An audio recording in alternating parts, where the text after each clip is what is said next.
Bon, très beau final, mais l'épisode, c'est pas le meilleur épisode. Bienvenue les amis dans cette nouvelle vidéo critique WandaVision épisode 5. J'espère que cet épisode vous a plu. Qu'est-ce que moi j'en ai pensé? Déjà, je tiens à dire que c'est pas le meilleur épisode depuis le début. C'est pas le pire non plus. Mais ce que je trouve assez remarquable dans la série, c'est que pour le moment on a eu 5 épisodes. Et sur les 5, on a toujours une avancée dans l'histoire. On n'a pas un seul épisode où c'est un peu un épisode bouche-trou, histoire de mettre 9 épisodes. Voilà, on met un épisode histoire qu'on ait les 9, qu'on ait le compte. Je trouve que chaque épisode ont leur importance, ont leur suspense à chaque fois. Et à chaque fois, on a envie de voir ce qui va se passer après. Ah, cette série pour le moment me prend beaucoup à cœur. J'apprécie tous les vendredis, je me régale. Voilà tout. Parlons étape par étape, comme on le fait chaque vendredi, step by step, par le début en fait, du début à la fin. Déjà, on a le retour à la sitcom, l'épisode dernier. Donc l'épisode 4, on n'a pas eu du tout de sitcom, sauf un petit peu à la fin. Voilà, on était surtout du côté du Sword. Et là on est de retour du côté de Wanda. Et comme d'ailleurs je l'avais parlé dans ma dernière vidéo critique, et ben en fait on est du côté de Wanda, mais on va partir en parallèle de temps en temps du côté du Sword. Et ça c'est ce que j'avais dit dans ma vidéo justement WandaVision critique, parce que je pensais qu'on allait avoir du moitié-moitié. Et c'est un petit peu ce qu'on a eu. On a eu plus la vision de Wanda que du Sword, c'est vrai, mais on a quand même eu des allers-retours entre chaque caméra. Et je trouve ça cool qu'on avance en fait. Ça permet d'avancer aussi dans l'histoire, le fait de pas toujours rester figé sur un seul angle, étant donné qu'on a vu le Sword, etc. Donc je trouve ça assez intéressant et assez sympa. Alors en ce qui concerne du coup le visuel, etc., on a encore avancé dans les époques. Là on est plus vers 80, dans les années 70-80, plus 80. Moi le côté sitcom là ça m'a beaucoup fait penser dès le départ à Friends. Je sais pas pourquoi, ça m'a fait beaucoup penser à cette série. On voit dans cet épisode en gros l'avancée des bébés, donc Billy et Tommy, l'avancée de ces deux enfants sur le fil de l'épisode. On voit qu'ils grandissent au fur et à mesure, très très vite d'ailleurs. Et on voit aussi que Wanda essaie sa magie sur les bébés, mais que ça fonctionne pas. En gros, elle veut les endormir, elle essaie sa magie pour les endormir, mais ça ne fonctionne pas. La question est pourquoi? Alors qu'on sait que Wanda utilise sa magie sur tous les habitants de Westview, sauf peut-être Agnès. Agnès qui est peut-être complice dans l'histoire de Wanda. Ce qui est assez particulier, assez étrange, c'est que justement on voit Agnès qui fait ouais viens on recommence ça, comme si elle savait tout ce que Wanda faisait. Je trouve ça très intriguant. C'est vrai qu'il y a une sorte de mystère entre Agnès, les enfants et tout. Moi le truc que je peux peut-être évoquer sur ma théorie du fait que les enfants, les pouvoirs de Wanda ne les contrôlent pas. Les enfants là ne sont pas des personnes que Wanda a choisi pour mettre dans sa ville. Ils sont arrivés après. C'est exactement comme Vision le disait, il n'y a aucun enfant dans Westview et les deux seuls enfants c'est les leurs. Pourquoi ils sont là et pourquoi elle n'a pas pris d'enfants? Je pense parce que elle ne voulait pas faire de mal à des enfants. Elle a préféré prendre uniquement des adultes dans sa ville. Elle voulait contrôler uniquement des enfants, des adultes pardon. Et peut-être qu'elle n'arrive finalement pas à contrôler les enfants. En vrai il y a plusieurs théories possibles. Moi je pense juste que c'est du coup pas des personnages qui étaient là initialement, et donc c'est pas des gens contrôlés, soit des gens imaginaires, soit des gens soit des gens imaginaires qui n'existent pas, soit justement des nouvelles personnes créées par Wanda. On a Agnès qui a un comportement très bizarre dans cet épisode, tout au long de l'épisode. C'est vrai qu'elle est un peu chaude depuis le départ, mais c'est vrai que là on voit quand même Agnès assez différente de d'habitude, assez étrange en fait. Ensuite on passe du coup du passage sitcom de Wanda au passage à la réalité, avec donc Monica Rambeau qui est interrogée sur ce qu'elle a vu, sur ce qu'elle a fait à l'intérieur de l'ex du coup qui s'appelle Ex maintenant. Le retour à la réalité, on voit, alors il y a un truc qui est assez cool et qui nous avance pas mal dans l'histoire. Bah en fait c'est que Vision, s'il est là, c'est que Wanda est allée récupérer son cadavre. C'est archi gore, mais du coup on comprend que Wanda officiellement elle a pété un plomb. C'est-à-dire que on sait que là, à partir de l'épisode dernier et celui-là, on sait concrètement que c'est Wanda qui gère cette réalité virtuelle et cette réalité, que c'est elle qui gère les esprits de cette réalité, que c'est elle qui a créé ce bloc, en fait c'est elle qui a tout manigancé. Elle est allée chercher le cadavre de Vision pour pouvoir faire sa vie avec lui. C'est assez gore d'ailleurs. Du coup la question c'est, si Vision sort de ce texte, est-ce qu'il va tomber en ruine et du coup en cadavre? Elle les récupère d'ailleurs dans les locaux du Sword, et c'est pour ça que le Sword est beaucoup présent en fait. C'est parce que c'est les locaux du Sword, enfin, c'est le Sword qui a récupéré le cadavre de Vision après la bataille au Wakanda. Et donc voilà le lien entre le Sword et Wanda, et pourquoi Wanda quand elle a vu le signe du Sword sur du coup Monica Rambeau, elle a pété un plomb parce qu'en fait elle connaissait déjà ce logo. On a un petit chien qui s'appelle Sparky, référence bien sûr, les petites références à Sparky. Là peut-être une vidéo arrivera sur lui. et sur les enfants. Agnès, elle fait pas attention au pouvoir, donc ça relie ce que je disais au départ, c'est qu'en fait, bah, elle est là, elle sait ce qui se passe, mais elle n'intervient pas. Elle voit les gosses grandir de 3-4 ans. Non, en tout, elle les voit grandir de 10 ans. C'est-à-dire qu'elle voit les enfants grandir. Elle est en train de boire son whisky sur le bar. Après, elle les voit grandir de 3 ans pour avoir le chien. C'est assez bizarre en fait. Elle dit rien, elle fait pas gaffe, elle s'en fout. Elle vit son truc. Et je pense que Agnès est peut-être complice de Wanda. Et peut-être qu'elle a un rôle plus important que ce qu'on le pense. On a Vision dans l'épisode qui tout au long commence à se douter de certaines choses, qui comprend pas certaines choses, comme au moment du coup où les enfants grandissent, elle dit mais pourquoi elles font ça devant les enfants, pourquoi ils font ça devant Agnès, pourquoi Wanda utilise ses pouvoirs devant Agnès, pourquoi mes voisins sont chelous, pourquoi tout est bizarre en fait, et Vision commence vraiment à se douter de choses bizarres en fait. Mais il sait pas quoi en fait, il sait pas quoi, et c'est là où il va arriver quand il arrive au boulot. C'est là où il va du coup mettre ses pouvoirs en acte sur donc, alors je sais plus comment il s'appelle, Norm, je crois qu'il s'appelle Norm, donc son collègue de travail. Il met ses doigts sur ses pouvoirs, enfin sur ses tempes, et il dit, et il le ramène à la réalité, et le mec est totalement perdu. Et c'est là où on comprend que c'est Wanda qui contrôle tout de A à Z à l'intérieur de l'ex.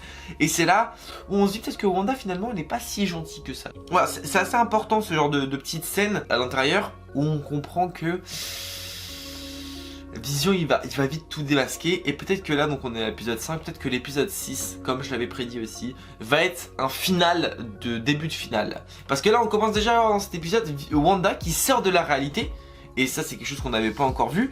Donc c'est Wanda qui sort de la réalité pour du coup voir le Sword, parce que le Sword a envoyé une sorte de drone à l'intérieur des années 80, donc ils ont envoyé quelque chose qui n'avait pas changé d'année. Et ce qui est important aussi à voir, c'est que Wanda, lorsqu'elle sort de cette réalité là, elle n'est plus habillée pareil, elle a récupéré son costume lorsqu'elle s'est battue contre Thanos, etc.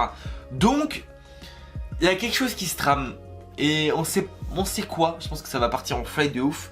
Et on a Monica qui est persuadée que elle n'est pas vraiment méchante, Wanda, parce qu'elle n'a tué personne. Et elle pense qu'elle n'est pas vraiment méchante et qui peuvent l'aider. Et même Monica, je pense que dans la suite des épisodes, on va la voir justement retourner dans cette ex. Parce qu'elle évoque le truc de revenir dedans. Moi, il y a quelque chose qui m'a un peu marqué aussi dans l'épisode, et j'ai fait putain, il va se passer un truc. Et bien, c'est lorsque Monica, non, alors je crois que c'est Jimmy Woo qui parle de ça.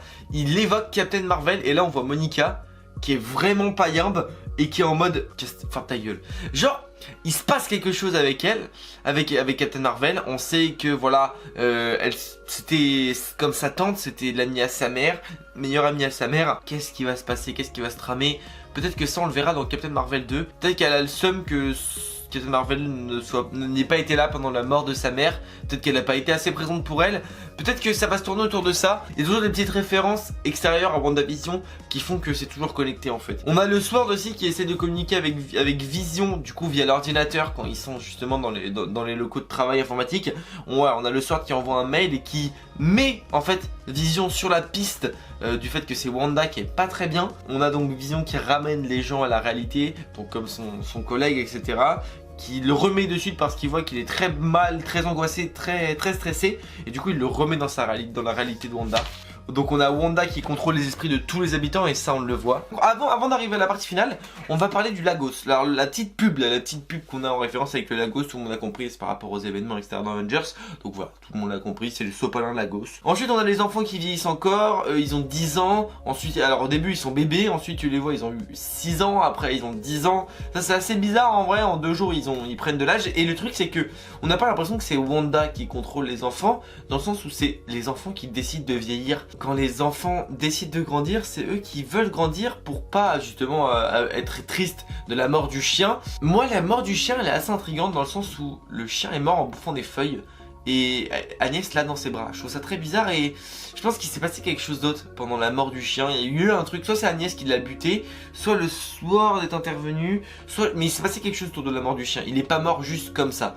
Donc les enfants qui vieillissent, qui veulent soit vieillir, mais Wanda qui leur dit non, ne vieillissez pas trop vite, machin. Donc on voit que elle n'a aucun pouvoir sur les enfants. Elle n'affecte pas leur vie, elle ne peut pas les contrôler en tout cas.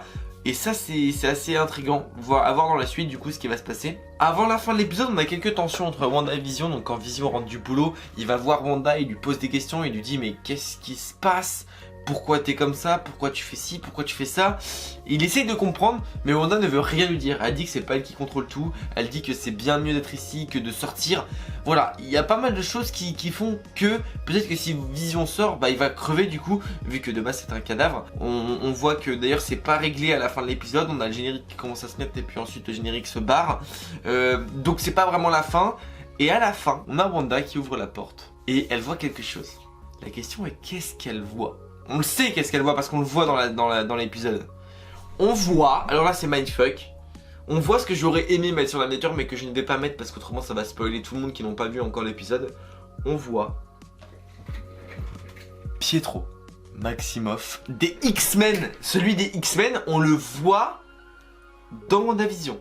Est-ce que le Pietro qu'on voit là, c'est le même Pietro qu'on voit dans les X-Men, ou est-ce que c'est le même acteur qu'ils ont pris pour jouer le même rôle, mais pas le même personnage? C'est-à-dire que c'est un nouveau Pietro qui a été casté, comme ils disent très bien, par Wanda. Maintenant, ce qui je trouve très bizarre, c'est qu'on voit que Wanda est complètement du père. C'est-à-dire qu'elle ne sait pas ce qu'il fout là. Elle dit que c'est pas elle qui a contrôlé le mec qui sonne à la porte. On voit que c'est... quand elle le voit, elle est super what the fuck, elle comprend rien. Donc ce Pietro, qu'est-ce qu'il fout là? Pourquoi Wanda aurait fait revenir son frère, mais pas dans la vision actuelle et qu'on a vu dans Avengers Ère d'Ultron? Pourquoi elle l'aurait pas fait revenir sur le même personnage? Et pourquoi elle fait revenir Pietro si c'est elle d'un autre visage, d'une autre personne? C'est pour ça que pour moi c'est pas Wanda qui a envoyé ce Pietro là, c'est pas elle qui l'a recasté comme ils disent Darcy Lewis dans le Sword, c'est pas eux. Et je pense que ce Pietro là, je sais pas comment il vient, je sais pas d'où il vient. Je sais pas si c'est celui des X-Men en tout cas. Si c'est celui des X-Men, c'est incroyable. C'est mindfuck de fou furieux. Et ce serait si beau que ce soit lui, que ce sera pas lui. Mais si c'est lui, c'est si beau. Après, je trouve que le comportement de ce Pietro là est pas le même que celui des X-Men.